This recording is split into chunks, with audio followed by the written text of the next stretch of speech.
तू हिरे माझा मितवा या मालिकेच्या येणाऱ्या भागामध्ये आपल्याला असं पाहायला मिळणार आहे, अर्णव आणि लावण्या यांचा साखरपुडा पार पडलेला आहे. तर राकेश हा त्यांचे फुटेज कॅप्चर करत आहे. लावण्या खूप आनंदी असते कारण तिला पूर्वीपासूनच अर्णवसोबत लग्न करायचं असतं. तर साखरपुडा दोघांचा झालेला आहे. एकमेकांच्या हातामध्ये अंगठ्या त्यांनी घातलेल्या आहेत. अर्णव मात्र नाखुश असतो कारण आजीसाठी त्याने हा साखरपुडा केलेला आहे. ईश्वरी इकडे यांचं झाल्यानंतर 1:30ला ईश्वरीचा साखरपुडा असतो. ती म्हणते मला का परेशानी होत आहे. इकडे अर्णवने सुद्धा लावण्याच्या हातामध्ये अंगठी घातलेली असते.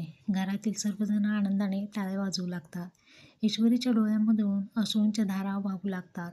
तिला कुठे ना कुठे वाईट वाटू लागलेलं असतं की अर्णवचा साखरपुडा लावण्यासोबत झालेला आहे. परंतु तिला डोळ्यातून वाहणारे अश्रू ती थांबवू शकत नाही. ती म्हणत असते मला का परेशानी होत आहे, मला का इतकी तकलीफ होत आहे. आता पाहूयात ईश्वरीच्या साखरपुड्यामध्ये नक्की कोणता ट्विस्ट आपल्याला पाहायला मिळणार आहे. त्यासाठी आपल्यासोबत कनेक्टेड राहा.